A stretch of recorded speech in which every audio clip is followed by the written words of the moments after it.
ഇന്ന് ഉച്ചയ്ക്ക് എന്തൊക്കെയാണ് കറികൾ നോക്കിയാലോ. അപ്പോൾ ചോറുണ്ടായിരുന്നു, പിന്നെ ഇത് ഇന്നലത്തെ സാമ്പാർ ചൂടാക്കി എടുത്തതാണ്, അപ്പോൾ അതുണ്ടായിരുന്നു.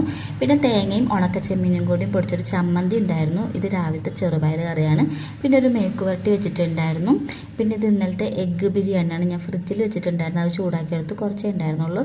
പിന്നെ പപ്പടം ഉണ്ടായിരുന്നു, പിന്നെ വെള്ളം ഉണ്ടായിരുന്നു, വെള്ളം ഉണ്ടായിരുന്നു. അപ്പോൾ ഇതെല്ലാം കുറച്ച് ഞാൻ എടുത്തിട്ടുണ്ട്. അപ്പോൾ ആദ്യം തന്നെ ഒരു ഗ്ലാസ് വെള്ളം കുടിച്ചു, കാരണം ഭയങ്കര ദാഹം ഉണ്ടായിരുന്നു. പിന്നെ ഫുഡ് കഴിക്കുന്നതിന് മുന്നേ ഒരു ഗ്ലാസ് വെള്ളം കുടിച്ച് കഴിഞ്ഞാൽ അത്രയും ഫുഡ് നമുക്ക് കഴിക്കാനും പറ്റത്തില്ല. അതുകൊണ്ടാണ് ആദ്യം തന്നെ ഞാൻ ബിരിയാണിയാണ് കഴിച്ചത്. ഇന്നലത്തെ ആയതുകൊണ്ടാണെന്ന് അറിയില്ല, നല്ല ടേസ്റ്റ് ഉണ്ടായിരുന്നു. പിന്നെ ബിരിയാണി അങ്ങോട്ട് ഒതുക്കി വെച്ച് ഞാൻ ചോറ് കഴിച്ചു. ചമ്മന്തിയും പയറും പിന്നെ പപ്പടവും ചെറുപയറും എല്ലാം കൂടെ കൂട്ടി ഒരു ഉരുള വായിൽ വെച്ചപ്പോൾ എൻ്റെ പൊന്നും ഒന്നും പറയണം, സൂപ്പർ ടേസ്റ്റാണ്. ഞാൻ ഉണ്ടാക്കിയതുകൊണ്ടല്ല, നമുക്ക് ഒരുപാട് കറികൾ കൂട്ടി ഇങ്ങനെ കഴിക്കുമ്പോൾ അല്ലെങ്കിൽ നല്ല ടേസ്റ്റ് ആയിരിക്കും. എനിക്ക് ചെറുതായിട്ടൊരു നൊസ്റ്റാൾജിയൊക്കെ വന്നു. നമ്മൾ പണ്ട് സ്കൂളിൽ പോകുമ്പോൾ ചോറ്റുപാത്രത്തിൽ കുറേ കറികളൊക്കെ വെച്ച് ഇങ്ങനെ കൊണ്ടുപോകലല്ലേ പൊതിച്ചോറൊക്കെ.